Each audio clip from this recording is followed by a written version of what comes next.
Welcome to Keeping It Entrepreneurial, the podcast where we unravel the tales of launching, scaling, and savoring success with your host, the king of B&B, Heath Green, and the property prince, Josh Shepler. Come along as we share our experience launching and scaling a seven-figure property management business that we built and sold, along with candid conversations with remarkable entrepreneurs who've mastered the art of business and have an unbridled spirit for entrepreneurship. Get ready to ignite your entrepreneurial soul and fuel your passion. This is where we celebrate the hustle, innovation, sacrifice, and struggle of building a life worth living. This is Keeping It Entrepreneurial. Hey guys, welcome back to another episode of Keeping It Entrepreneurial. We have a special guest today with us. Super excited to introduce Stacey Salyer in with us today. Stacey, welcome. Thank you. I'm super excited to be here. So I know I put this on Facebook, but I'm going to sound like a major creeper when I say this, but I stalked you probably, I don't even know how many years it was actually. We were silently Facebook friends and would occasionally like things, but I admired you from afar for, I don't know, it was at least 5 or 6 years, maybe longer than that. Actually, I'm not sure.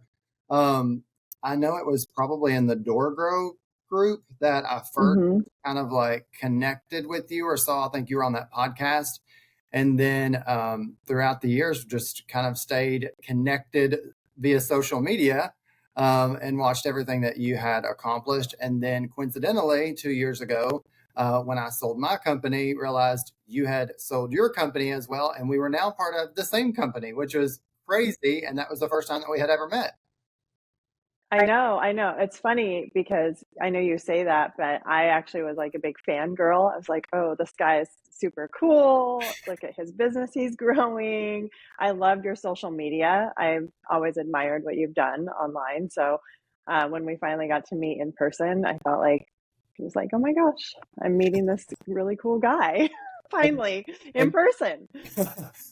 We immediately connected and then we hit the paddle boat. So it was all history after that. Yep. I know. Yep. Maybe we'll keep that story on the down low. Absolutely. Well, how about give us a little introduction about who you are, and then we can jump into this and then we can roll into it. Sounds great. So, yep, I'm Stacey Salyer, or you can call me the Slayer. It's kind of one of my nicknames. So I'm located in Washington State. I live up in the beautiful Pacific Northwest in Bellingham, Washington. We're really close to Canada, a little bit closer to Canada than Seattle. I've been in the real estate property management field for 20 years, going on 20 years this year.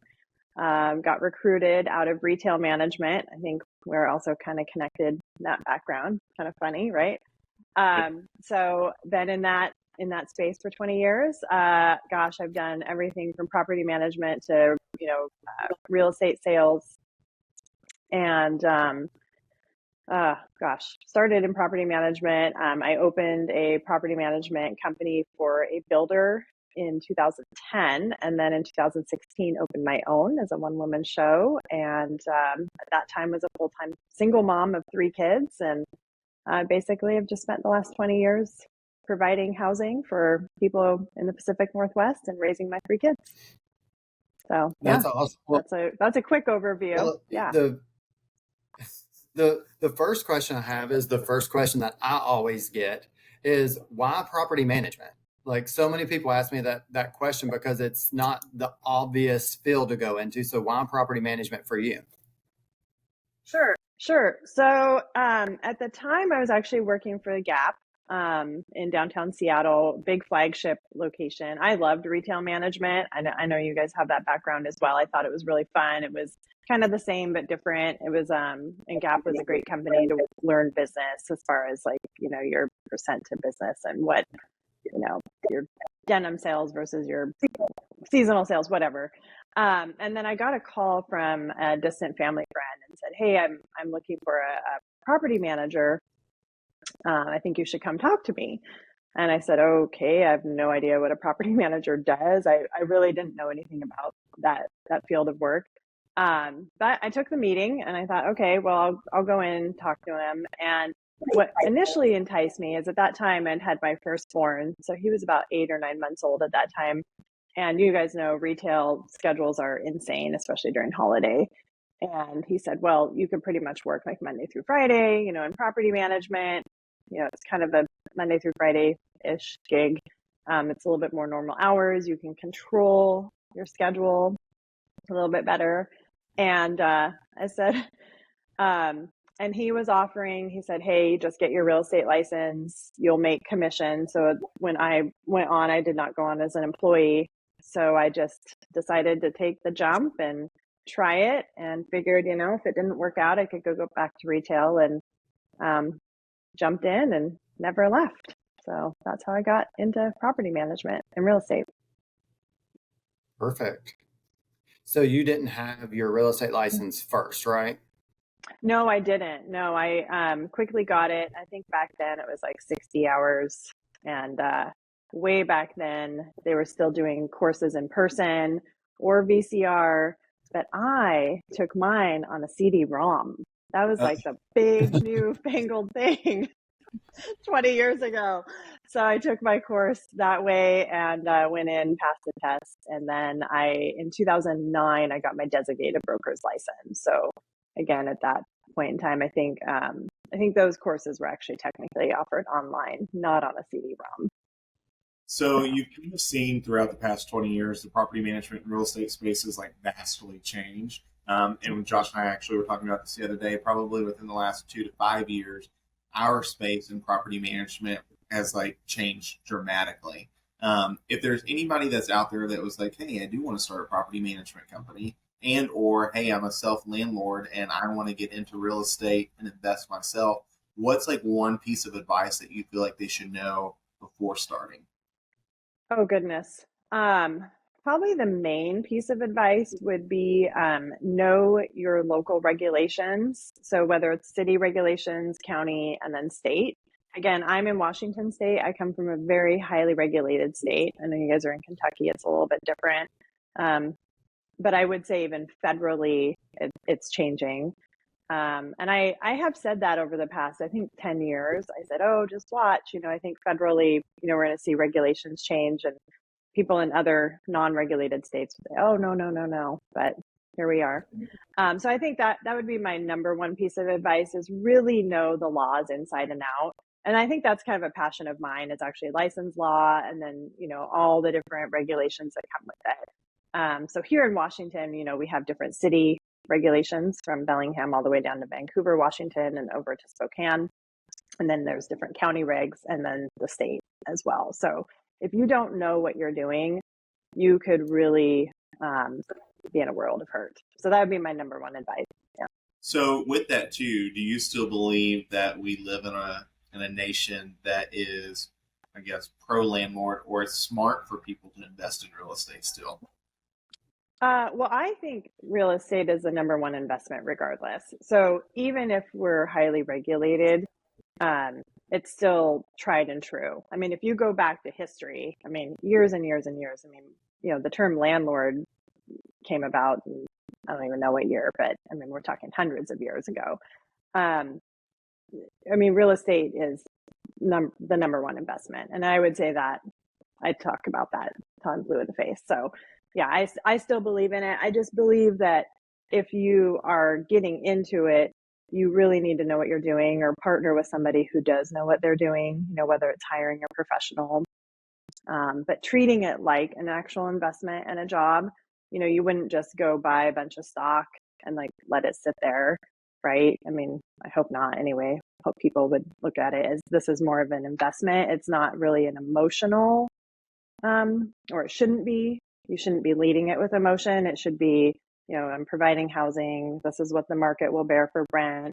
Make sure it's rent ready, or, all those kind of good things. So looking at it and remembering that it's an actual business. It's not just a thing on the side that we're doing part-time. For sure.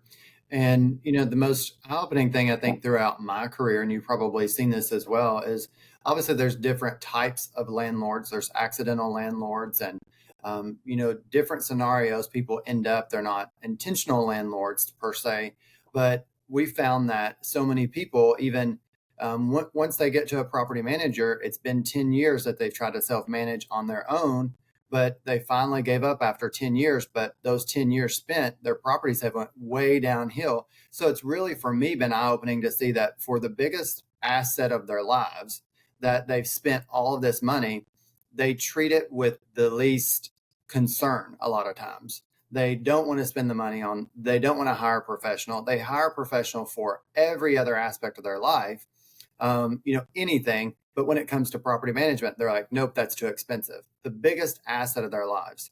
Have you seen that as well in your market? Oh, absolutely. Yes.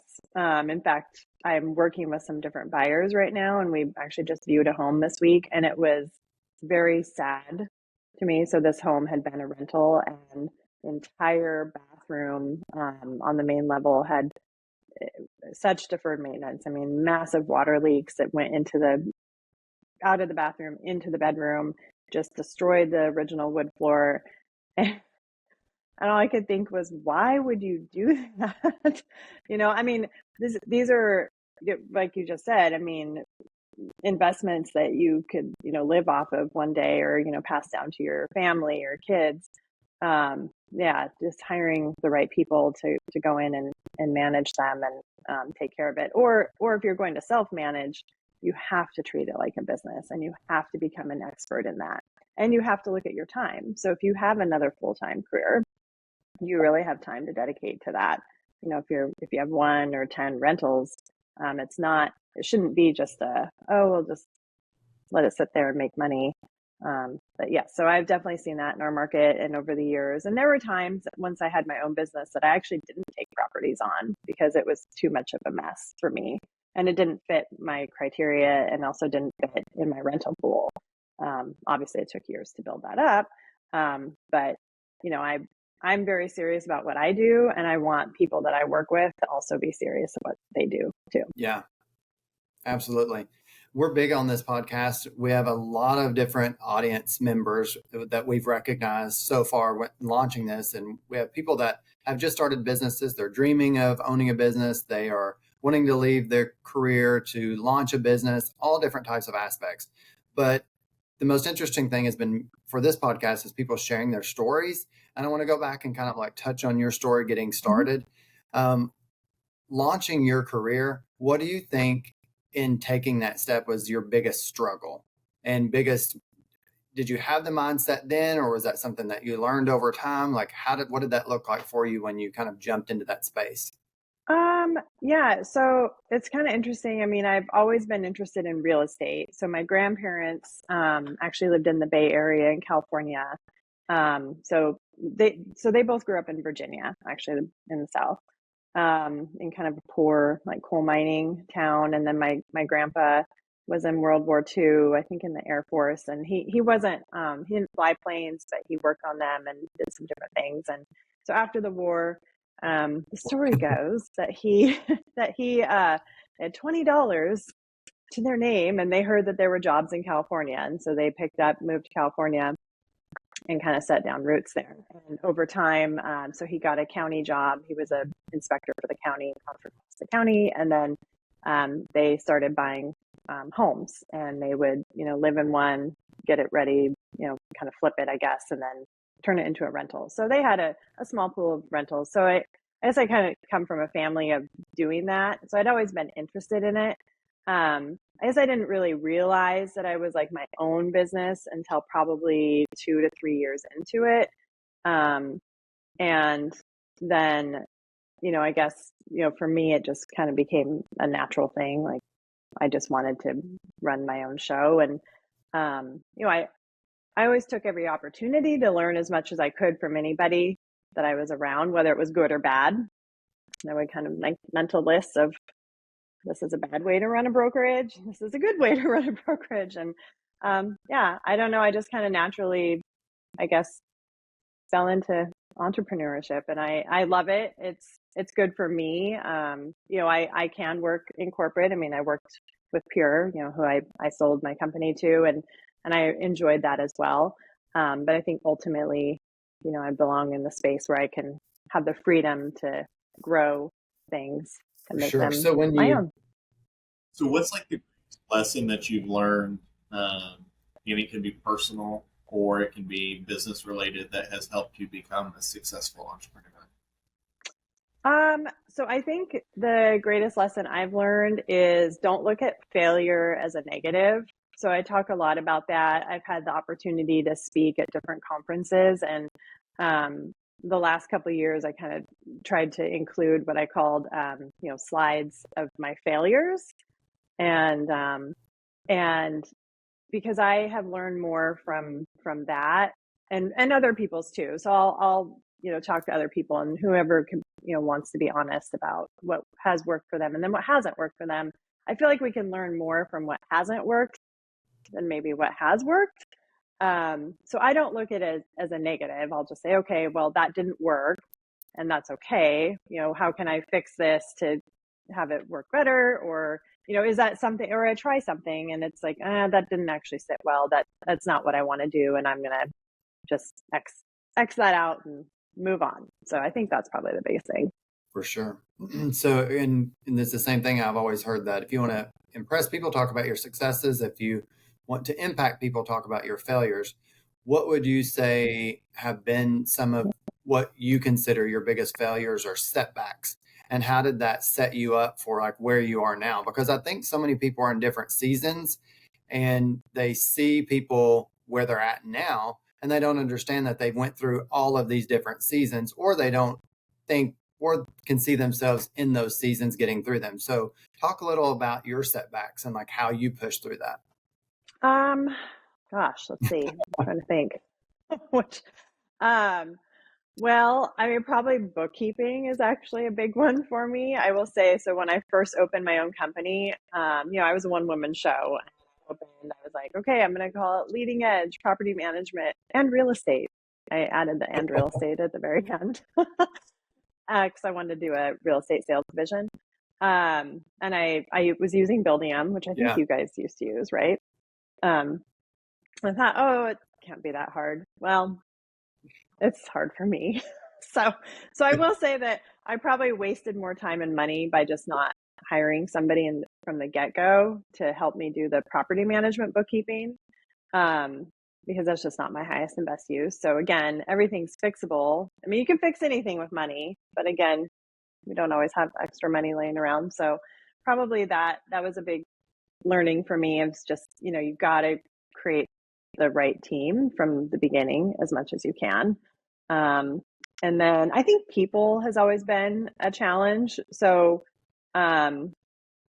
throughout the years and probably just like during my past relationships, I would sometimes tend to gravitate towards certain personalities and, maybe not surrounding myself with always the right people to help grow. But, I've also met and worked with some wonderful people. So that's been great. But, I think maybe giving people too many chances, like employees, because you just really like them. But at the end of the day, they may not be the right fit for that particular position. So I think that's always been a challenge. And I think that's just goes to human nature and like that emotional part of us that we all have.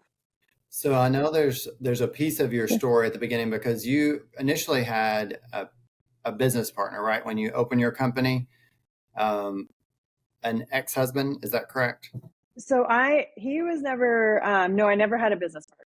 So that I have not had. Never had a business partner, knock on wood. I don't know. I don't want to say that I never would, but no. So I was married to the kid's dad. So I have the three and we were not, so when I opened my company, I was not married. I was divorced. But I had so kind of backing up, when I was still a 1099, if you will, actually, no, I think I was actually an employee of a company at that point in time. I'd opened that property management company for a builder.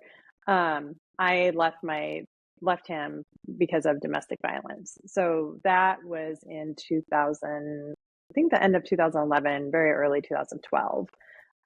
So that at that time I had not opened my own company, but kind of going back to that I really wanted to open my own company before, but I knew that I just wasn't in the right place at that point in time.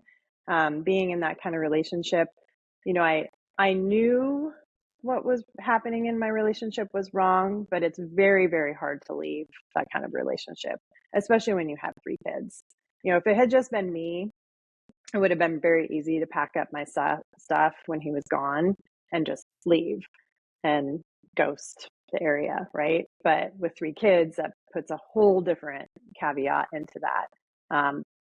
2 of them were in school. My daughter was just in preschool or daycare. So, so that was kind of like a lifetime movie event, basically. I mean, kind of long story short, I got him to leave for a weekend, and I had pre-planned. There was probably like maybe 5 people in my life, maybe, I don't even think it was 5, that knew my plan and knew I was planning on getting out, because you can't just like tell anybody. It's a very dangerous situation.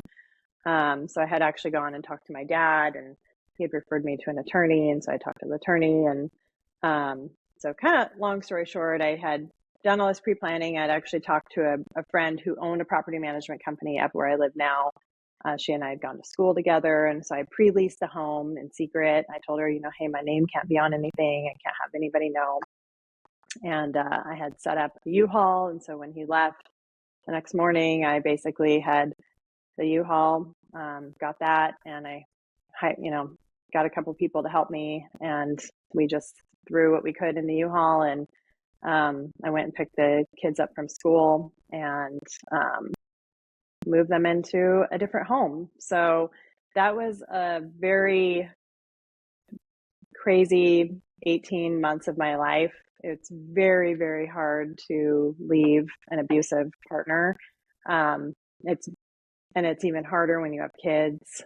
There's parenting plans involved, and unless you're physically beat up, which he was violent with me, like physically, but it was mostly verbal and like emotional abuse. It's very difficult, like navigating the courts, and it was a very trying time of my life. So, and I walked away from everything. We had our family home and we had 2 rental homes. And it was either I stay and do the right thing by that and probably die at some point. I mean, whether it was from an autoimmune disorder because of, the trauma that your body goes through, or even just physically, it goes too far one time, right? Or I just cut the cord, basically blow shit up and walk away and, save my life and also hopefully provide a better life and environment for my kids. So, so kind of long story short, I mean, these are like years in the making type things. So I did actually have to declare bankruptcy. I declared Chapter 13 because I was making pretty good money, but not enough to, do all that kind of stuff. So, so basically it was kind of a crazy ordeal. And then by the time I opened my own company in 2016, nobody knew this, but I actually was under like Chapter 13 at that time. Like I had no way, I couldn't even get a credit card. So I'd be in these online groups, right? Like the Door Grow group and property management mastermind groups and all these things. And people are like, oh yeah, I use this credit card for these points and da-da-da. And I was still living with a lot of shame. Even though I wasn't the one that was the abuser, it takes so many years of like unwinding, you're like with therapists and reading and, self-discovery. I never told anybody. It wasn't until, the last like year and a half that I started sharing that part of my story. Mostly because, I'd worked through it, but I do want people to know, like, if you are in a tough spot, there is ways out, and it's not going to be overnight. I mean, we're talking, this has been over 10 years, 12 years. And I mean, yes, I have an amazing life now, and I do have credit cards now. I didn't even get airline miles. So that's exciting. But, and I bought a house in 2020 that was it's mine, it's my own home, and now it's a rental home. And, I lived there though with my kids for 2.5 years. So there's like happiness after, but you just have to keep going and know that, sometimes you're going to hit roadblocks. But yeah. So when I opened my own company, I just opened with my own hard work, ideas, and cash that I'd saved, and just kept going. It's super important that you shared that, because number one, fear holds entrepreneurs back in many different aspects. And, this is a situation, your situation was much worse than a lot of people that are listening. And there are probably people that are listening that are going through that season, unfortunately. But fear holds a lot of people back. And in your case, they say fear, you can forget everything and run, or you can face everything and rise.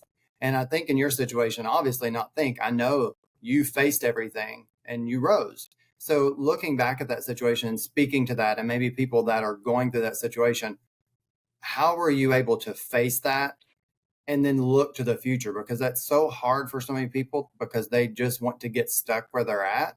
So what advice would you give to, number one, women that are going through that situation, or men that are in that situation, or just anybody in any season, to move on to the next season? Yeah. So, I mean, definitely if you feel like you're in an unhealthy relationship, or, whether it's, violent or verbally violent, I know every community has like domestic violence, hotlines. There's also a national hotline.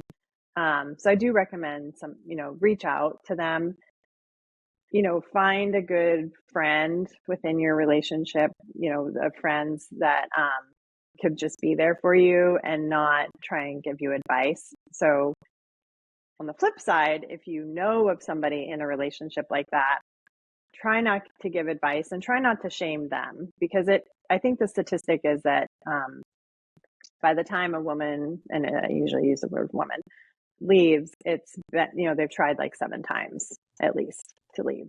So the more that they can just find good support, even if it's just like listening, it's very frustrating for your friends and family to see and know what's going on, if they even do, because quite frankly, most of us hide it. I mean, like, my family didn't know. I mean, my sister knew a little bit what I told her, but like my dad didn't know. And my dad was a cop. So if anybody should kind of know and be a cop, right?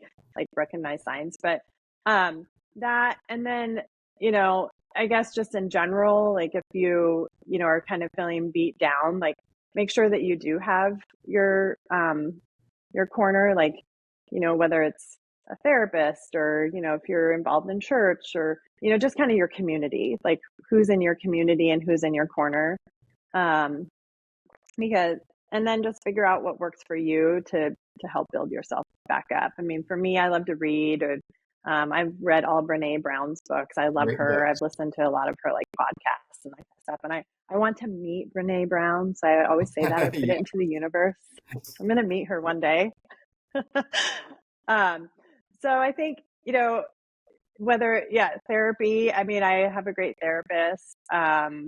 And I guess for me, I just kind of always figured, well, I didn't want to be stuck in a certain way. And for me, it's just about mindset.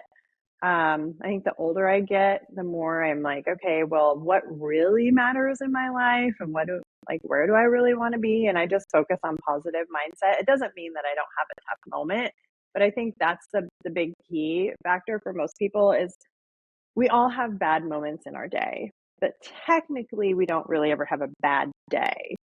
I may have a bad 30 minutes. Great. Like maybe I got cut off in traffic, right? And then I spilled my latte on my lap because somebody cut me off. But that's just a moment. That's not the whole day. And so that's kind of how I live my life, is like, sure, I'm going to have a challenging moment. We all do. But if you let that derail you for the entire day, like that's like, why? Like, why did you do that? So those are kind of conversations I have with myself. Basically, I just focus on my mindset, and, overall, I have an amazing life. Like I'm remarried. He has 2 kids. So between the 2 of us, we have 5 of them, 5 young adults. And we live in a beautiful home in the country. And, I lived my family home that I bought in 2020, after getting out of bankruptcy, I've turned that into an investment. I mean, it's not all like roses and gold, but at the same time, like it is Yeah. what we make it. What So do you know? that's what I do. What's a habit or something that you do when you find yourself in a bad moment to make sure that you only allow it to be a moment and not trickle into the majority of your day?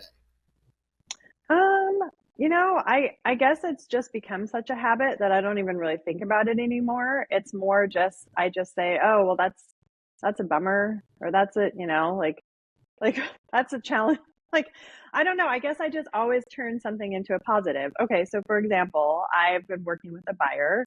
It's a tough market right now, and he's currently renting, and we were kind of on a timeline, and he didn't end up finding something that he wanted, and so he went back to renting. Now I could have been very like, how annoying is that, right? I just spent all this time and I drove all these places and I showed him all these homes. But I just don't look at it that way. I think, what a great opportunity I had to work with this really cool guy, get to know him, create this new relationship, and see all these different homes that may benefit other buyers that come along. And quite frankly, we'll continue our relationship. He hasn't shut the door. He's like, I just need to go back to renting for at least 6 months. And so I'll keep his portal open and we'll keep the conversation, and, it'll happen when it's right for him.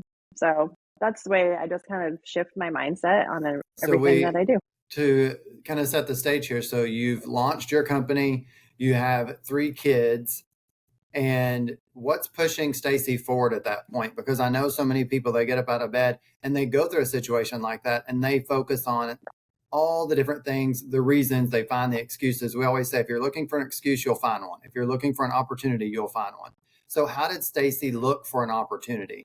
Because that is a key lesson I think a lot of people need to hear, because there's a lot of entrepreneurs on here that they may have had a failed business. They may, it could have been a failed marriage, but to them, they've had a failed business that's going to hold them back. So what kind of kept Stacey looking forward to where you are now? Because obviously you grew both companies, sold one, and super successful now. So the story has a very happy ending and still is continuing. So what kept Stacey moving forward? Well, kind of my lifestyle. So I like to call my life, I want to chase the sunshine. Some people want to chase the snow or whatever, but I love sunshine, and I do live in the Pacific Northwest, and it's cold 9 months out of the year, a little gray for me. So way back in 2018 and 19, I actually hired a business coach, and part of her process was to think forward. And I did this exercise where we talked about, where do I want to be 10 years from now? And I kind of did this exercise where free writing, where I just free wrote, if I had the perfect day of my life, where would I wake up? Where would I be? Who would I be with? All that kind of good stuff. And obviously some of that has changed here and there, but that's kind of what's kept me moving forward, is trying to reach those goals. So I knew I didn't really want to be in property management, like the day to day, forever and ever. I love property management. I love real estate.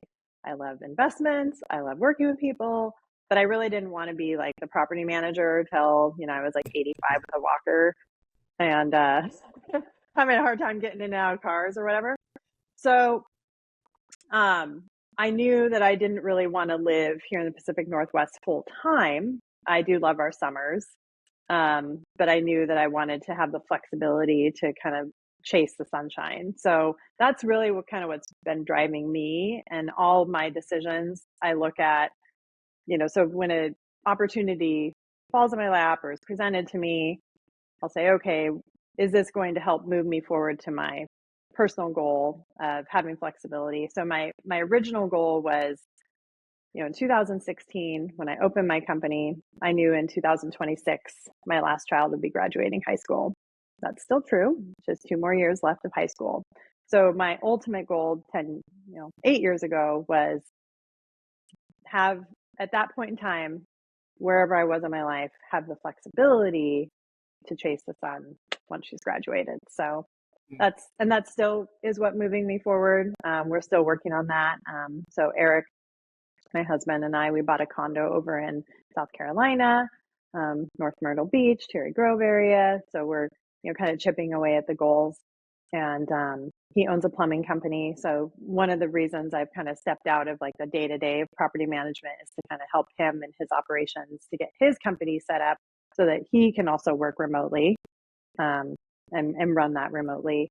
So that kind of goes with And both of our goals. you touched on that, but goals, for Heath and I have been super important. So, and I know watching you from afar and on Facebook, goals have. So speak to like how important goals have been to you and your business. Oh, yeah. I mean, I make goals all the time. So I love goals. I love goals, forecasting. So typically typically like October, November-ish, I'll do like my own little goal setting session. Eric and I do them together now, of where we want to go for the next year. And that's, I don't do like the whole work-life balance. I just believe life is life, and it's all together. So we basically just kind of talk about where do we want to see ourselves in the next year. And then of course we have like 3-5-year goals and kind of how it all ties together, and then break it down by quarter and then by month. So with my business coach, we talk a lot about obviously goals, but then we talk a lot about like daily critical success factors. So, and then when I mentor people, I do the same thing. So instead of just focusing on like, oh, I want to have like 10 closings for the year, it's how many people do you need to talk to a day in order to get the meetings? How many meetings do you need to have in order to get the listing? And then from that. So like, for me, every day is just like, what do I need to do today to reach my goal? Like, I don't even think about my goals really, if that makes sense. I just think about what are my critical success factors for the day. And then I just focus on those and it happens. Yeah. And I think that's probably the most important piece is I know a lot of people that set goals and have goals, but they don't have a relationship with their goals. And I think it's about being appropriate in the moment, just like what you're saying is having that relationship with them every single day, not just looking at, oh, I want a big, nice new lake home.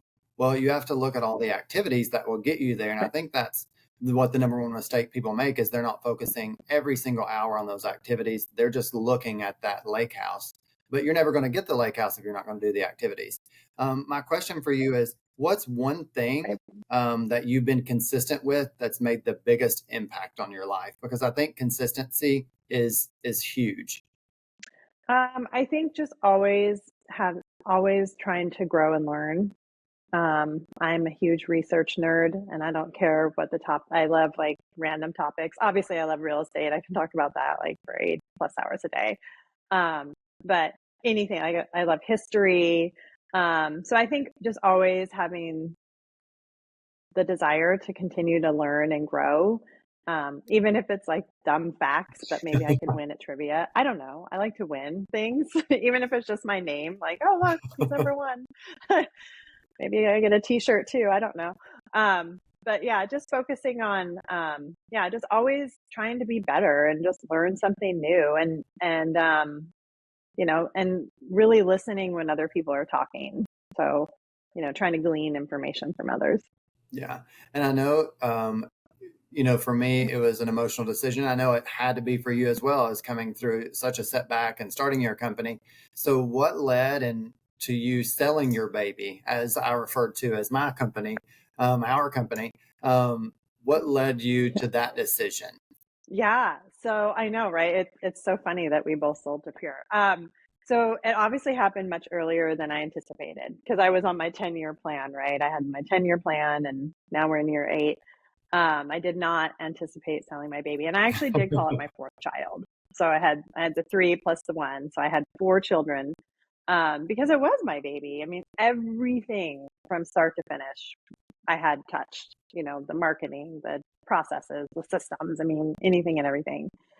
So it was a really big deal, but I just felt like it was a really cool opportunity, honestly. Like, I mean, obviously I got to know you guys much better. There's so many people within the company that I got to know a lot better. And, obviously being able, the opportunity to invest in the company and look at things big picture. I thought that was really cool. So I took the leap and sold 2 years ago now, which is wild to think that. So, 2.5, I guess. But it's yeah, it was a really big decision. Obviously I took time to think about it, and I would definitely do it again. I think that for me it was a good opportunity, and then it was really cool to stay on and work with Pure, and help grow the company. I did get to work in acquisitions for a while, which again, I took that time to learn from others, because I had actually bought a business in 2020 as well. So I had a little bit of experience in acquisitions, but then working on a national level, that was like on steroids.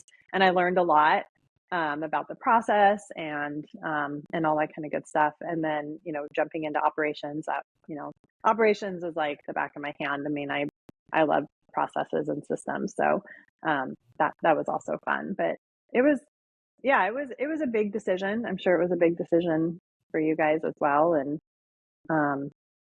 I would do it all over again. So had you reached burnout yet, or were you just like, this is an opportunity? I kind of see how the industry's going. I kind of see that this could like propel me past my 10-year plan without getting to 10 years. Like, I would say, I mean, coming out of Washington State, a little bit of both. I think the opportunity probably outweighed the burnout, just because I think if I had been totally burned out, I would have just been like dumped it in their lap and like walked away. But I so I wouldn't really say that so much. COVID really did a number on Washington State. I mean, we're still seeing effects. Like I just heard a news report. There's a local landlord who's self-managing down in Bellevue, Washington, who has a tenant that's lived in his home for 2 years, has never paid his own rent. The state of Washington has jumped in, and the last check was $50,000 that the taxpayers paid, and then he since has not paid May or June rent to this to his landlord. The soonest the landlord can get into court for an eviction, you guys want to guess what month it is? We're in June right now. Yeah. March of 2025. Wow. March 6th. Yeah. So I think that unfortunately our state really took COVID and used it as a negative against property owners here.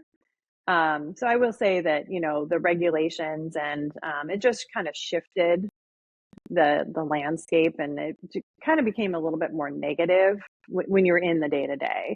I still think it's a positive to own. I mean, we still own rentals here, just because the market here is so great as far as like your equity. But it definitely became less fun. People didn't like us. Like nobody liked us. Like not even the clients. Like I'd never had clients mad at me, and then COVID comes, and after the first like 18 months, 20 months, I'm like, why? What? Like, why are people yelling at me? Like, what? I'm an expert. Like, I'm good at this. And so I would say a little bit of that, but at the same time, I think it kind of gave me a little bit of a reprieve to kind of get that fighter mode back in me, and actually bring the Slayer back out. Because we do provide housing for people. Like our career is very important, and what our companies are providing is a very, very important service, because the landscape is tough to navigate, whether you're in the South or the Northwest or wherever. There's regulation, and rightly so. I mean, I'm not against regulation. Like I do believe that landlords should be providing good, clean housing, and there should be rules. Like I shouldn't be able to just walk in someone's home. Like that's weird. But at the same time, there should be balance to that. So I feel like if anything, it's kind of given me like a little bit of a reprieve to get back into it and really take what I love out of it and move it forward. Awesome. Yeah, I think we live in a time now too where, if you're just looking at politics in general, people have removed themselves from everything for so long that it's allowed regulations and things. I mean, even if you look at it from a corporate standpoint, like, once you're out of retail and corporate and you tell people in the stores to do one thing, it typically doesn't work because they're so far removed from the situation. It's the same thing with the government and everything. That's something that we always tell our landlords, people that we manage, or we just went through regulation changes for short-term rentals here in Central Kentucky. But you got to advocate. You got to go out there and speak out. You got to tell the pros and the cons. Regulations aren't always a bad thing. But if you're not out there speaking up about the things that could make it bad, then what are you really doing for yourself, for your investment, or for others? So, Right. Yeah. And I think it's important that, that the voices are heard. I mean, again, tenants, there's tenant unions up and down the West Coast, and that's fine. Like that's great. But there should be landlords should also be able to have their voices heard. So, for years I did the, day on the Hill. I would go down to Olympia, testify and all that. And I kind of stepped out of that, especially during COVID time. And, I don't know what the next few years will bring. I don't know. I love politics. I don't know that I'm going to throw my hat in the ring, but we'll see. I don't know. We'll see what happens down the road. But I know Heath is like, wait, what? I've never heard that. Campaign here soon. I'm kind of liking where this conversation's going. I know. Yeah. So I don't know. I mean, I really, I just like the common sense type, I think we need some common sense coming back. I know we need common sense to come back. And, I think it's really important that entrepreneurs actually do get involved in politics, because we look at things a little bit differently. I would say generally pretty logically, because we do want things to work well for all parties. So for sure. Right. And you're typically taking ego out of it. People that are typically in politics are ego driven on either side of the spectrum. So that's a great piece of advice. Let's do some rapid fire to end things. This has been great. Thank you for sharing so much. Do some rapid fire questions. Are we ready to go? Mm-hmm. So yes. What is one misconception about entrepreneurship? That we have lots of free time. What's one book that you would recommend somebody to read? Brene Brown, Dare to Lead. What's your definition of success? I would say probably just being happy with where you are in your life. Besides Slayer, what's one word that describes you? Authentic. What does Stacey Salyer want to be known for? Probably, just living authentic life and raising 3 contributing members to society. So, and your final question for today, what's next for Miss Stacey? Oh gosh, that list is long. As every entrepreneur. So I mean, this year, I know, right? I have so many ideas, just not enough time at this point in time. So this year has been kind of a transition year for me, focusing on my real estate brokerage and then jumping into my husband's plumbing company. So I would say next year, we'll see. I'm working on a new project that is exciting to me. And once I have it a little bit more massaged out, maybe I will come back and I can share what I'm doing with that. But yeah, I always real estate and, plumbing's been fun as far as like processes and that kind of thing. So awesome. Yeah. Well, thank you so much, Stacey, for joining us, and we hope you keep it entrepreneurial. Yeah. Thanks for having me. This was super fun. I love your show. Awesome. Thank you. Thank you for tuning into this episode of Keeping It Entrepreneurial. And be sure to subscribe wherever you heard this podcast so you never miss a future episode. Don't forget to check out the show notes for those actionable items to stay engaged for future episodes and how to stay connected with Josh and Heath. And if you found value in today's episode, leave us a review and please share with others.